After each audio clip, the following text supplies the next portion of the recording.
आजभन्दा 3 वर्ष अघि भित्र मतगणना चल्दै थियो। बाहिर सागर बसन्ती किस्ने बालेनले हो जित्ने भन्दै युवाहरू उत्साहित देखिन्थे।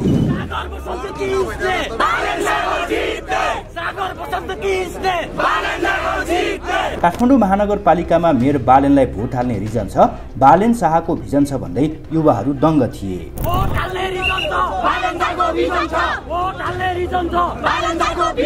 हुन पनि देशमा भ्रष्ट पात्रको दबदबा बढ्दै जाँदा जनताले विकल्प खोज्नु स्वाभाविकै थियो। त्यही कारण काठमाडौँवासीले काठमाडौँको मेयर पदमा बालेन शाहलाई रोजे।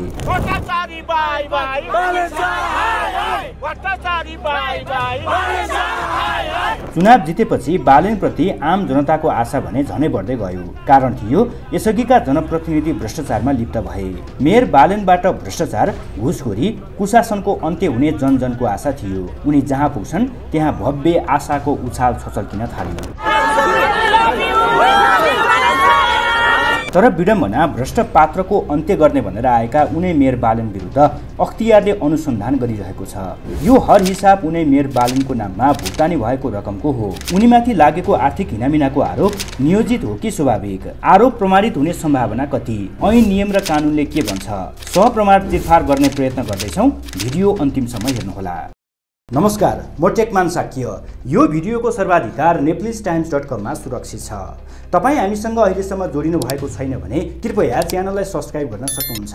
मेयर बालेन आर्थिक अनियमिततामा संलग्न छन् कि छैनन्? छन् भने कसरी, छैनन् भने कसरी? भिडियो हेरिरहनुभएका तपाईँ सबैले आफ्नो प्रतिक्रिया अहिले नै कमेन्ट बक्समा लेखिहाल्नुहोला। रेड कार्पेटमा देखिएका काठमाडौँ महानगरपालिकाका मेयर बालेन शाह संसारकै प्रतिष्ठित कान्स फिल्म फेस्टिभलमा सहभागी हुन उनी 2081 साल जेठ 1 गते फ्रान्स गएका थिए। फ्रान्स पुगेर उनी रेड कार्पेट र प्रिमियर कार्यक्रममा सहभागी भएका थिए। यही कार्यक्रममा सहभागी हुन फ्रान्स जाने क्रममा उनले भ्रष्टाचार गरेको भनेर अख्तियारमा उजुरी परेको छ। यो हो भ्रमण खर्चको विवरण। मेयर बालेनले फ्रान्स जानु अघि 2081 साल वैशाख 31 गते भ्रमण खर्च भनेर 1,44,070 रुपियाँ बुझेका थिए। कान्स फिल्म फेस्टिभलको भ्रमण सकिएर आइसकेपछि उनले 2081 साल असार 2 गते यही शीर्षकमा 62,531 रुपियाँ बुझेको देखिन्छ। यही मितिमा महानगर प्रमुख बालेन शाह र सल्लाहकार सुनिल लम्सालको ब्राजिलको साउथ पोलो र मेट्रोपोलिस बोर्ड अफ डिरेक्सन मिटिङमा सहभागिताको हवाई भाडा खर्च भनेर 10,23,000 रुपियाँ भुक्तानी भएको देखिन्छ। यो रकमको भुक्तानी असार 2 गते भएको देखिन्छ भने कार्यपालिकाबाट भने रकम भुक्तानी भएको 8 दिनपछि असार 10 गते मात्रै स्वीकृतिको निर्णय भएको देखिन्छ। महानगर प्रमुख बालेन र बालेनका सल्लाहकारको नाममा रकम भुक्तानी भएकोमा कार्यपालिकाले यसलाई स्वीकृति गर्न 8 दिन लगाएको देखिन्छ। 2081 साल असार 18 गते फेरि अर्को एउटा भुक्तानी गरिएको छ। कार्यपालिकाको असार 10 गतेको स्वीकृतिको निर्णय बमोजिम भन्दै महानगर प्रमुख बालेन शाह, उनका सल्लाहकार द्वय सुनिल लम्साल र कुमार व्यञ्जनकार समेतको फ्रान्सको पेरिस स्थित 77औं कान्स फिल्म फेस्टिभलको लागि भ्रमण खर्च भनेर 20,49,165 रुपियाँ भुक्तानी भएको देखिन्छ। त्यसअघि 2080 साल पुस 2 गते पनि एउटा भुक्तानी भएको देखिन्छ।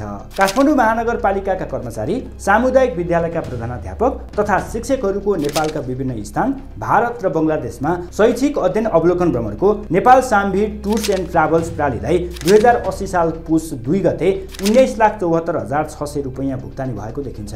यो सहित भ्रमणको नाममा 52,54,077 रुपियाँ अनियमित भएको भनेर महालेखाले भनेको छ। अब यहाँनिर मेयर बालेन सहितका व्यक्तिहरूले बुझेको रकम कानुन सम्बद्ध छ कि छैन त? के उनीहरूले यसरी रकम बुझ्न पाउने थिएनन्? महालेखाले मेयर बालेन सहितले लिएको रकमलाई किन अनियमित रकमको रूपमा राखिदियो? आउनुहोस् निर्देशिका पल्टाएर हेरौँ। मेयर बालेन लगायतले बुझेको रकम अनियमित हुनुमा स्थानीय पदाधिकारीको विदेश भ्रमण सम्बन्धी निर्देशिका 2075 को उल्लङ्घन भएको महालेखाको तर्क छ।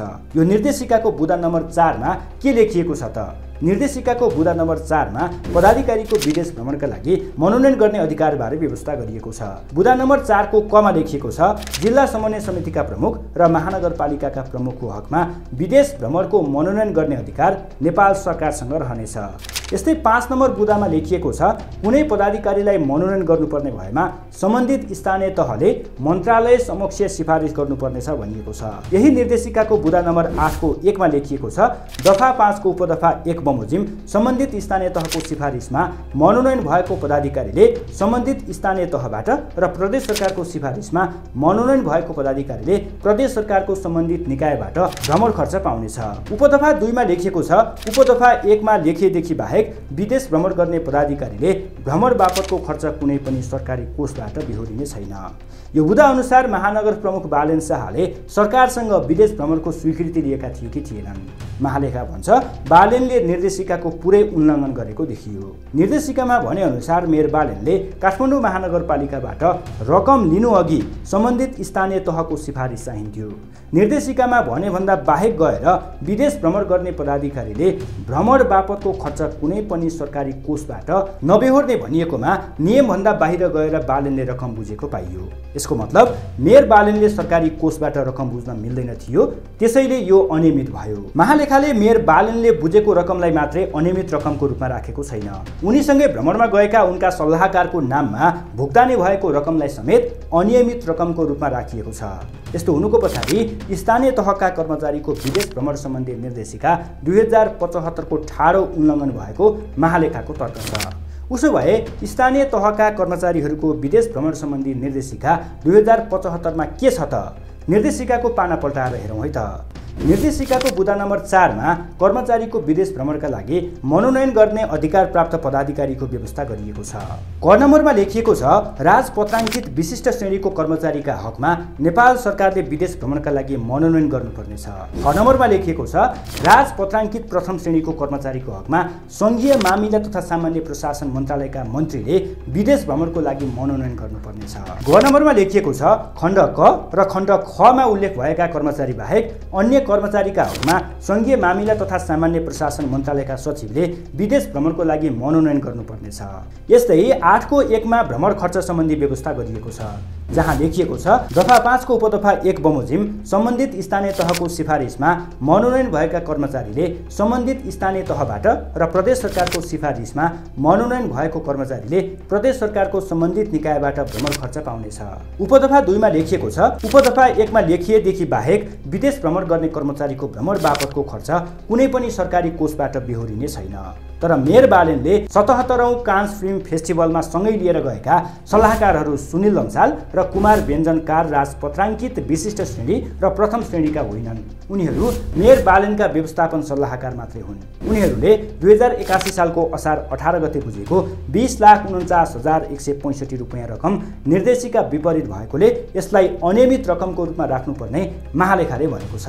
यस्तै मेयर बालेन र उनका सल्लाहकार सुनिल लम्सालले 2081 साल असार 3 गते बुझेको 10,23,000 रुपैयाँ पनि कानुन विपरीत देखिएको छ।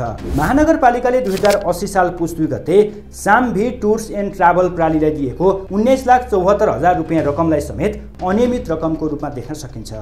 यही प्रकरणमा भ्रष्टाचार भएको भन्दै मेयर बालेन सहित उनका सल्लाहकार विरुद्ध उजुरी परेपछि अख्तियारले छानबिन सुरु गरेको हो। अख्तियारले मेयर बालेनका सल्लाहकारहरूसँग बयान लिइसकेको छ। मेयर बालेनसँग पनि सोधपुछ हुँदैछ। बालेनसँग सोधपुछ भएपछि मात्रै मुद्दा चल्ने या नचल्ने भन्ने बारे निर्क्युल गर्ने अख्तियारको तयारी छ। मेयर बालेन विरुद्ध मुद्दा दर्ता गर्न अख्तियारलाई दबाब बढिरहेको बताइन्छ। त्यसको कारणको रूपमा रहेको छ प्रधानमन्त्री केपी शर्मा ओलीसँगको दुश्मनी। मेयर बालेन विरुद्ध अदालतमा भ्रष्टाचारको मुद्दा दर्ता भएमा बालेनको महानगर प्रमुख पद निलम्बनमा पर्नेछ भने यसमा सबैभन्दा बढी खुसी प्रधानमन्त्री केपी शर्मा ओली हुनेछन्। मेयर बालेन विरुद्ध अख्तियारले अदालतमा मुद्दा दायर गरेको खण्डमा उनको मेयर पद निलम्बनमा पर्नेछ। अख्तियार दुरुपयोग अनुसन्धान आयोग ऐन 2048 को दफा 17 मा स्वतः निलम्बन हुने व्यवस्था गरिएको छ। लेखिएको छ सार्वजनिक पद धारणा गरेको कुनै पनि व्यक्ति विरुद्ध मुद्दा चलेकोमा सो मुद्दाको किनारा नभएसम्मको अवधिभर त्यस्तो व्यक्ति आफ्नो पदबाट स्वतः निलम्बन भएको मानिनेछ।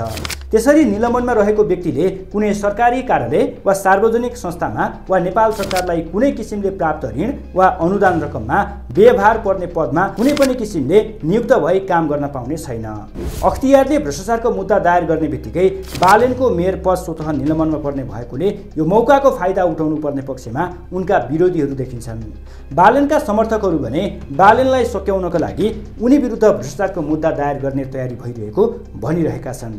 यो विषय अख्तियारको छानबिनको दायराभित्र प्रवेश गरिसकेको कारण अख्तियारले मेयर बालेन र उनका सल्लाहकार विरुद्ध मुद्दा दायर गर्छ कि गर्दैन।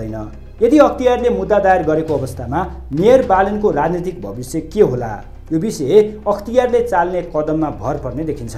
अन्तमा पछिल्लो समय अख्तियार दुरुपयोग अनुसन्धान आयोगको सक्रियता अलि सक्रिय नै देखिन्छ। पूर्व प्रधानमन्त्री माधव कुमार नेपाल विरुद्ध समेत भ्रष्टाचारको मुद्दा दायर गरेको अख्तियारले काठमाडौँ महानगरपालिकाका मेयर बालेन विरुद्ध पनि मुद्दा दायर नगर्ला भन्न सकिँदैन। मेयरका प्रिय पात्रको रूपमा रहेका तत्कालीन प्रमुख प्रशासकीय अधिकृत प्रदीप परियार विरुद्ध भ्रष्टाचारको मुद्दा दायर गरेर नै अख्तियारले यसको सङ्केत दिइसकेको छ। अख्तियारले मुद्दा दायर गरेको खण्डमा काठमाडौँका मेयर बालेनले त्यसको सामना गर्नुबाहेक अरू विकल्प देखिँदैन। आजको भिडियो कस्तो लाग्यो? जस्तो लाग्यो त्यस्तै तलको कमेन्ट बक्समा लेखिदिनुहोला। हामीसँग अहिलेसम्म जोडिनु भएको छैन भने कृपया च्यानललाई सब्स्क्राइब गरिदिनुहोला। नमस्कार।